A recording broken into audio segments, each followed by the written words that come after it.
Tonight's rant. I'd like to talk about women's issues. Why? Because I can. Because I'm a man, okay? And in this country, men not only talk about women's issues, men decide what women are going to do with their bodies, their time, their children, their money, their big S's with lines down the middle. The truth is, it shouldn't matter what I think about abortion, whether I'm pro-choice or pro-life. I'm a guy. I should be standing on the sidelines outside the ballot booth holding my wife's purse and staring at all the other men holding the purses going, hey, how you doing?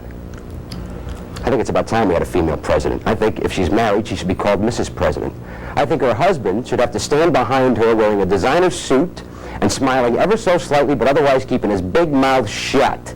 I think he should be forced to attend meaningless lunches and grade school openings to spout the meaning drivel about family values. I think he should be forced to write disparaging letters to Matt Groening and Murphy Brown. Where's the problem here? Where is the blockage in the drainage pipe of democracy, if we could use a plumbing metaphor, huh? We can have female senators and governors and mayors and cabinet members, but when it comes to the big office with the gimungo wooden desk, no. Margaret Thatcher, Glenda Jackson, the English can have women in positions of real power. Why can't we, huh? Geraldine Ferraro, Barbara Jordan, Barbara Streisand, Aunt Bee, Mary Tyler Moore. What does it take to be a presidential candidate anyways? All you got to do is be vague and vacuous, just act like a 9-year-old when it comes to the issues, huh? Crime? Oh, it's bad. Taxes? Whew, very bad. Recession, repression, depression, and AIDS? Whew, yucky. Family values? Good. Yeah. The flag? Very good. Maybe that's why women don't make very good presidential timber. They actually believe in taking specific positions on the issues they have faith in. Let me tell you a little story, okay? I sat right behind Geraldine Ferraro on a plane ride from LA to New York once. She was reading a magazine and I was playing Game Boy golf, and the batteries on my Game Boy ran out, and while I was changing them, one fell and rolled under her seat, and I tried to reach it, but I couldn't. And Geraldine Ferraro picked up that battery, turned toward me, and said, "Is this yours?" Now that story means different things to different people. To me, it means I wish she was the president of the United States so I could tell my friends that the president found my battery. It also means that she would have made a good president. Why? I don't know why, I just feel it in my bones.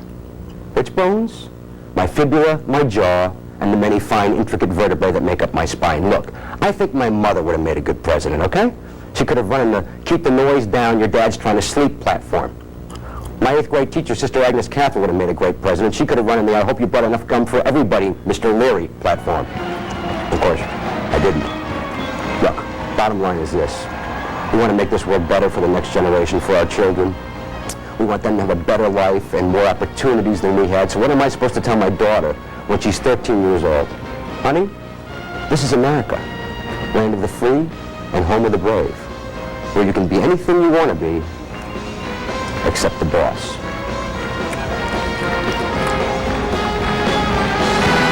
As they are celebrating now, the new nominee is Bill Clinton, or the nominee. There she is again, torch head.